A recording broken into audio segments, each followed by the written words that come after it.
Hi, I'm Anand Narasimhan and you're on Homes of Cricket. Did you know that more than 450 tests and one-day international matches have been played across some top-class venues that stand testimony to India's rich and varied heritage in cricket?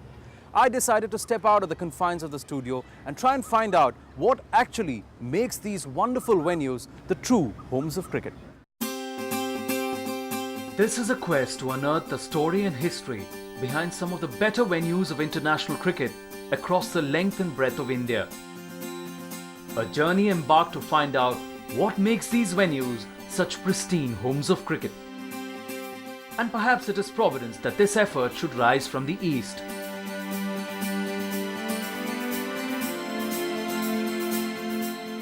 Hoping for a great beginning to our search, we headed to the city of joy, wherein lies the Mecca of cricket in India, the Eden Gardens.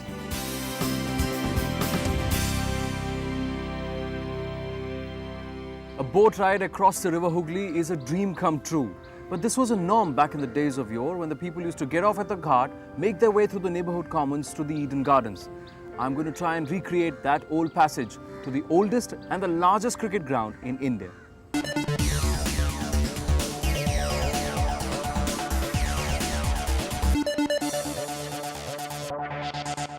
Here we are at the Eden Gardens. Standing in front of this ground, one realizes that this place has an exclusiveness of its own.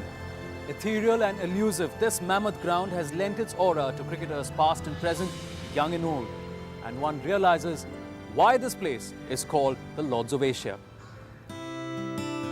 Legend has it that the parkland originally belonged to Rani Rashmoni, from whom it passed on to the hands of the Maharaja of Cooch Behar. Another version tells us that it was an extension of the neighborhood commons known as the Maidan. Whatever be the myth, it was the two Eden sisters of Governor General Lord Auckland who nursed and nurtured the huge area into a beautiful parkland. The idea was to make a biblical style Garden of Eden in India. Today, of course, only a truncated version remains. The huge Eden Gardens campus is amongst the biggest in the world of cricket. It envelopes, apart from the cricket ground, an indoor cricket stadium, two indoor sports complexes and the All India Radio building. Now the Wisden Almanac records the presence of the Calcutta Cricket Club as early as 1792, making it one of the oldest surviving cricket clubs outside of the British Isles. Now the club played its matches at the Maidan near the Raj Bhavan earlier and was shifted around the neighbourhood commons before it finally dropped anchor here at the present site of the Eden Gardens. But in 1950, the CCC formally handed over the reins of the historic Eden Gardens to the Cricket Association of Bengal and moved over to its present site at Bollygunj.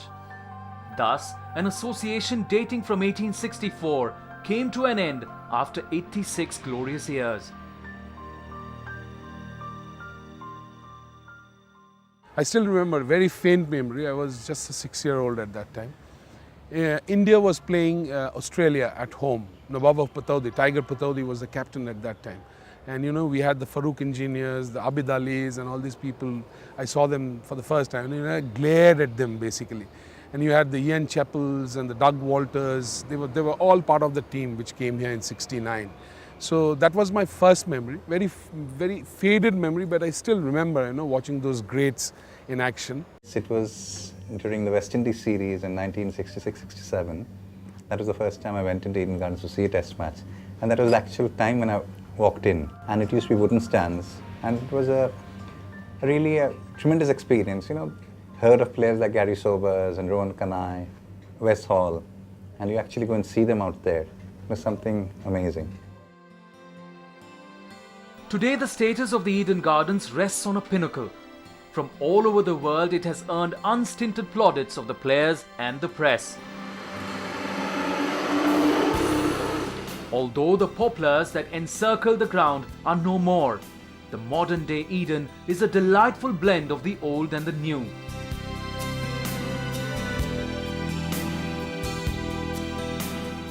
The clubhouse, named after the former Chief Minister B.C. Roy, is a sleek, modern architecture that houses the CAB offices, a medical unit, a sports shop, the players' dressing rooms, dining rooms and conference halls.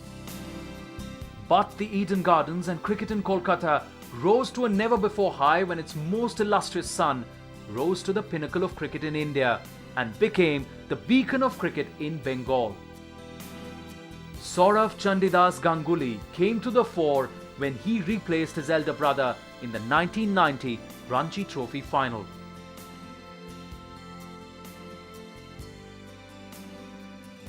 Snehasis is a very class player, a very talented player.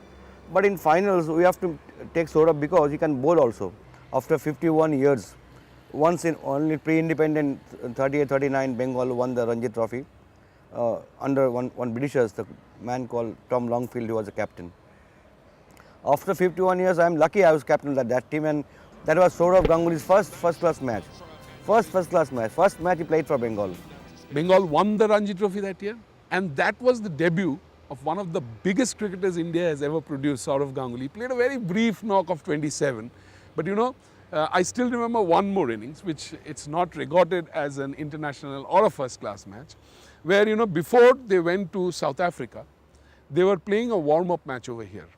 And Saurav was on one side and Sachin Tendulkar was on the other side, and he was a delight for every one of us. And Sachin played, they batted first, Sachin's team batted first. I believe Kapil Dev was leading that side, the other side was led by Azharuddin. So Sachin blasted 114. So, and you know, the entire Eden Gardens was agog. But when Saurav came on to bat, he scored 110.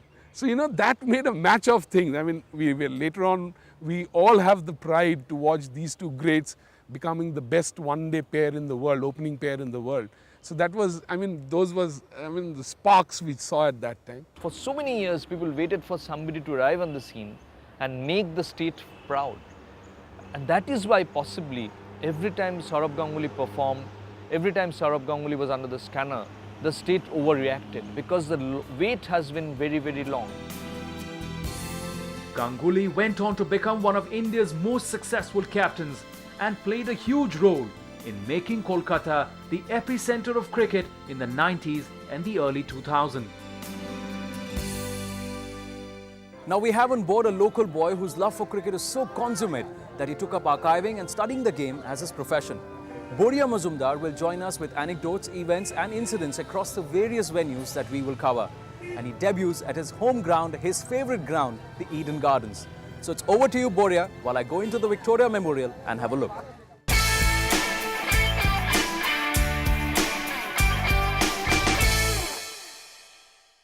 A ground with a 200-year-old cricket history. In the 1830s and 1840s, the military had instructed that you can only install wooden stands because there was a chance of a war. In the 1910s again, during the First World War, there was chances of a bombing here at the Eden Gardens, and these wooden stands had then to be removed. Finally though, nothing happened. Good for us, we have this great stadium, and in 1934, 5th to 9th of January, India versus England, the first test match ever at the Eden Gardens. Douglas Jardine and his team came here from Bombay. The Calcutta Municipal Corporation gave them a reception, and India, there was always a controversy in the waiting at the Eden Gardens. Mushtaq Ali, one of Calcutta's favorite sons, did not get his letter selecting him for the team.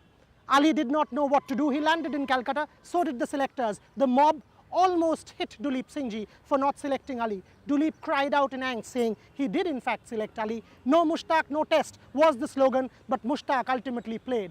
This kind of problem, kind of controversy, romance that Eden Gardens is associated with once again was in evidence in 1967 during the riots. New Year's Day, West Indies versus India, Shitesh Roy gets beaten by the police here at the Eden Gardens because of overcrowding. Crowds rush in, the police charge, tear gas, lathi charge. Conrad Hunt climbs up the flagpole, rescues the West Indian flag. What an incident it was. Frank Worrell finally convinced the West Indian cricketers to play on. Eden Gardens was saved, and that is why we finally could get our very own Bengal Tiger, Saurav Ganguly, to score his 100 against Pakistan in 2007-8. What an innings it was. And that leap into the air by Saurav Ganguly on scoring his 100 is perhaps the highest he's ever jumped in his life. It may have equaled an Indian high jump record. In fact, to round up with a tiger, if Saurav is the Bengal Tiger, in 1875, Eden Gardens, home to the Calcutta Cricket Club, was about to stage a match between the Ballygunge Cricket Club and the Calcutta Cricket Club. The Ballygunge Cricket Club was on its way here, had almost reached the Garden of Eden when two tigers stepped out from the nearby jungles to stop the team from coming in. The match was cancelled. The Calcutta Cricket Club made the Eden Gardens its home turf. In fact, that's always it has been like. Eden Gardens and Indian nationalism go hand in hand. We Bengalis are provincial, some say, but nationalist at the very core. Thanks a lot there, Boria. That was wonderful. Now back to that 1967 riot incident. Charlie Griffith, the fearsome West Indian fast bowler, was actually running for his life with tears streaming down his eyes, thinking that the mob that was chasing him to avenge the injury he inflicted on Nari Contractor in 1962 that actually shortened Contractor's career. But the truth was that the mob only wanted to escort him back safely to the Grand Hotel where the team was actually put up. Now this tram line is going to take me to another safe haven, the home of Rasagullas and Mishti Doi. See you there after the break.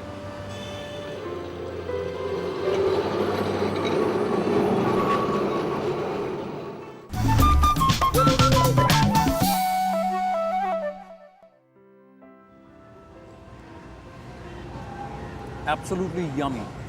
But the truth is that the Rasagulla is actually from Orissa and was made a speciality by the Bengalis, courtesy K.C. Das and his father Robin Chandra Das. That means Bengal is a second home to the Rasagulla, just like many other cricketers have made Eden Gardens their second home. Anil Kumble is the highest wicket taker on this ground, whereas Mohammad Azharuddin is the number 2 batsman in both forms of cricket, one-days and test matches. You enjoy the records at the Eden Gardens while I polish off these Rasagullas. Such is the rich heritage of this ground that it possesses an infinite repository of records and achievements.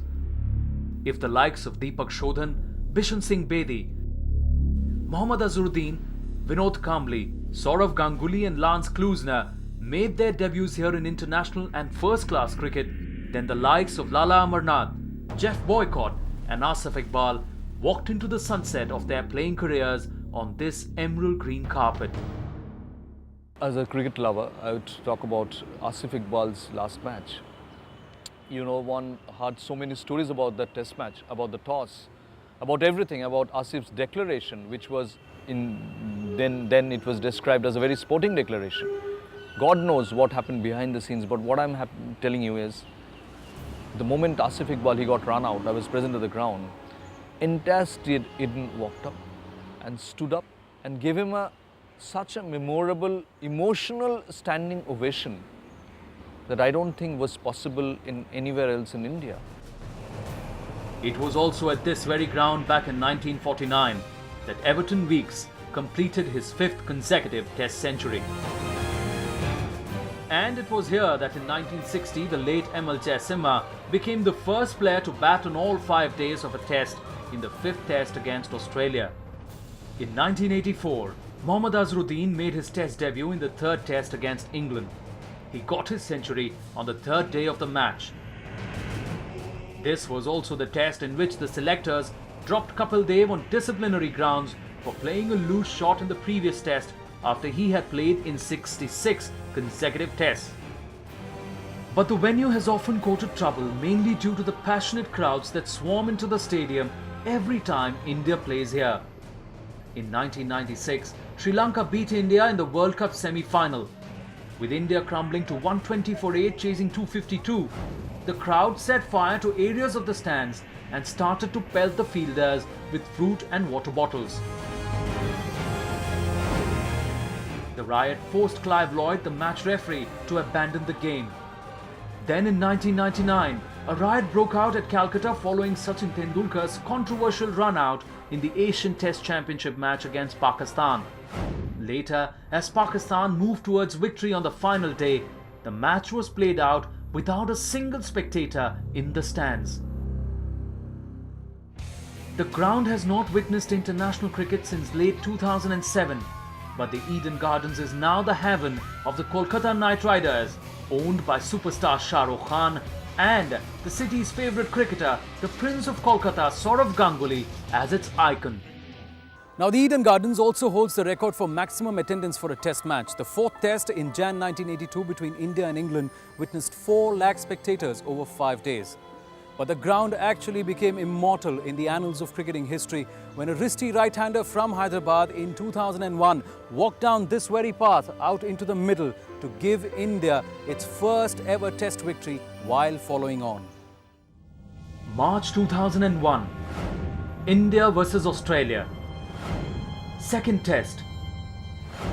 The visitors were leading the 3-test series 1-0 after winning comfortably in Mumbai. Australia batted first and made 445. In reply, India were bundled out for just 171 and were asked to follow on. The host required 274 runs to so much as escape an innings defeat. VVS Lakshman had been the only batsman to pass 50 in the first innings, and he had batted at number 6. In the second innings, he was promoted to number 3. I remember saying it in the press when somebody asked me. I said VVS Lakshman should be batting at number 3 if India has to do anything in the series, because what was happening was Rahul Dravid was getting bogged down going at number 3. And you know, if you get bogged down against the Australians, they really get on top of you. So we had to play VVS Lakshman at number 3, so that he could play positive cricket and let not any pressure come on the boys. And that is exactly what the Indian team did in the second innings when they followed on. VVS got a 281 and Rahul Dravid also scored runs and India won that test match. It was just absolutely inspiring to see him get that 281 against the Aussies. I mean, to me, it's the best knock anybody could have played at that highest level. To go on and do it when the team was down when we were following on and we were like, what, 100 for 3 or something. The way he and Dravid batted and then turned the series around was just absolutely unbelievable. India were 232 for 4 in their second innings when Lakshman, along with Rahul Dravid, staged one of the most remarkable fightbacks in Test history. By the time Lakshman fell for 281, India had reached 608 and the hosts went on to get 657, the highest total by any team at the Eden Gardens. Lakshman's knock also changed the way India approached Test cricket. And if you see after that test match, we have been in similar situation and the team fought back to win the test match from that situation. And secondly, against an Australian team which had consecutive record test wins. Shane Warne admitted after the match that he was at his wit's end as Lakshman and Dravid seemed to have an answer to everything he threw at them. India won the test by 171 runs and then went on to win the series after winning the third and final test by 2 wickets in Chennai. They thus denied Steve Waugh a chance to conquer the final frontier and breaking Australia's record streak of 16 consecutive test wins. That test was also significant as Harbhajan Singh became the first and only Indian bowler to take a test hat-trick. I'll never forget that. I mean, Harbhajan's hat-trick was a very special moment. I've got that ball actually. Yeah. It was bought for me by a friend at an auction. So Harbhajan's hat-trick ball is in my lounge room. And at the time it was the first and only one. I think there have been 2 now. So a prized possession of mine. Truly one of the most memorable test matches played at the Eden Gardens. Time for yet another quick break here on Homes of Cricket, but stay right here as we talk to Jagmohan Dalmia on the other side. I'm going to enjoy the street cricket.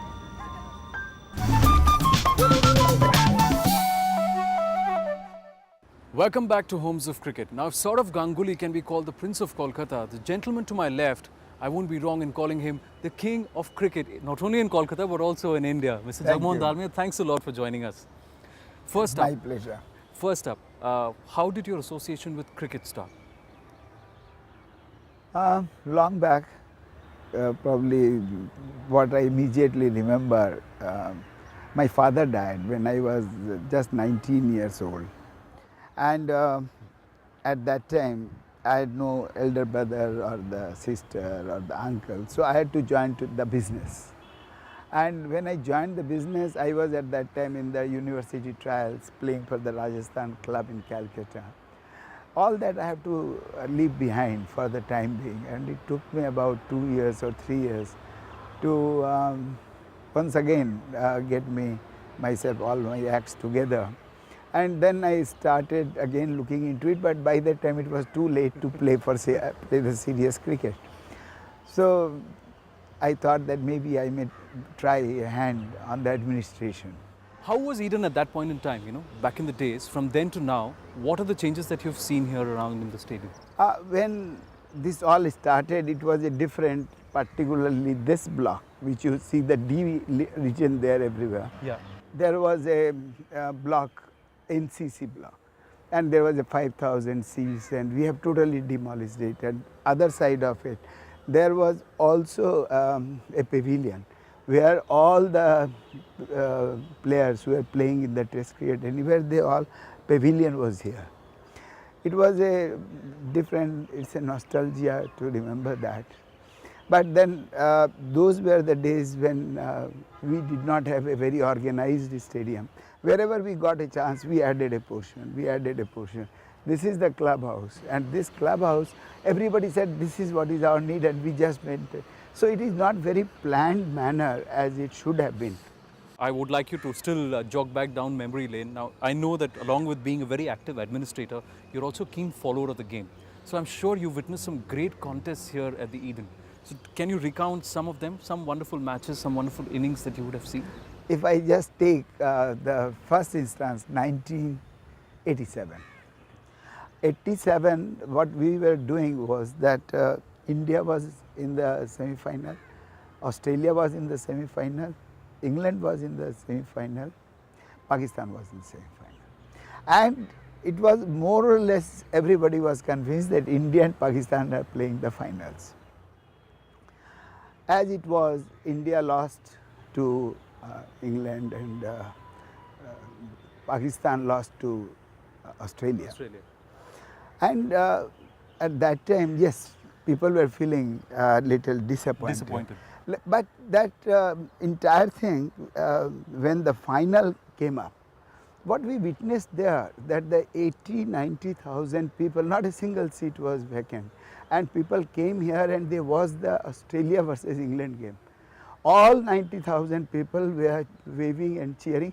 Only thing till today I have not been able to find out why they were doing only to the Australia. But they took a side, and they were all for Australia. And that game was played, and in that particular game, they lost by 7 runs, England. Correct. And in that particular time, there was a Mike Getting was the captain one side, Alan Border was captain another side, and Mike Getting was playing, and almost he was winning, and he was 50 plus. But then what happened? All of a sudden, he came and hit the most costlier stroke in the probably cricket annals, and that was he tried a reverse sweep. Reverse sweep, yeah. And that reverse sweep was probably downfall. And now 9 World Cups have been played. England is still waiting to get into the final or get their hands to get a chance at the cup. That is the one. If you see subsequent to that, that was the time when the government, the broadcasting ministry, they will ask money for telecasting the match. Okay. In the 93, we were telling them that how we pay you the money. You don't want to pay us, it's okay, we make our own arrangement. They said 5 lakhs rupees for every match if you want to telecast. Which we tried, we explained, we said that where is this law, but they came out with 1880 some telegraph Act.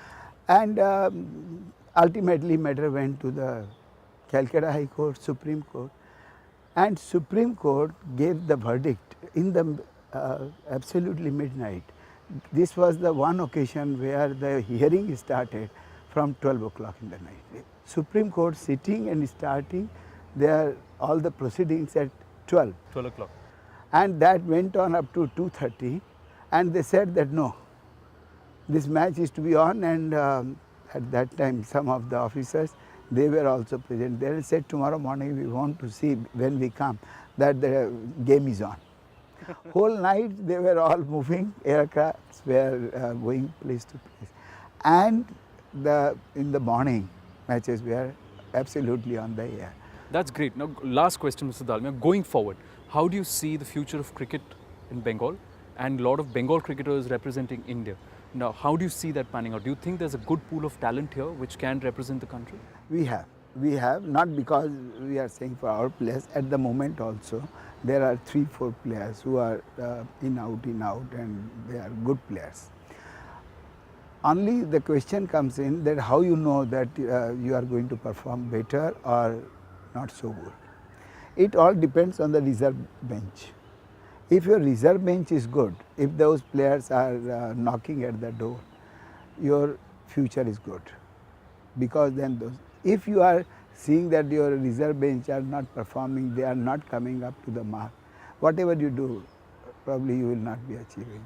Well, let's hope that things work out very well for you and for Bengal cricket and for the Eden Gardens. On a parting note, if I would ask you to give one line, say something for the Eden Gardens, what would you say?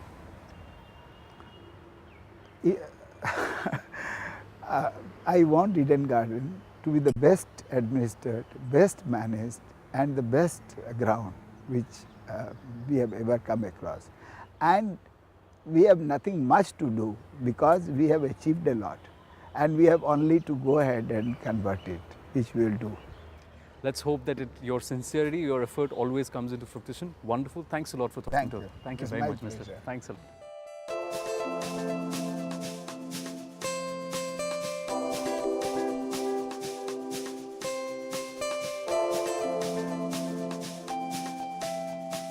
Hope you've enjoyed watching this episode just as much we have enjoyed bringing forth the various facets and stories of the Eden Gardens to you.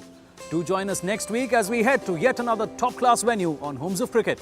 Till then, this is Anand Narasimhan signing out.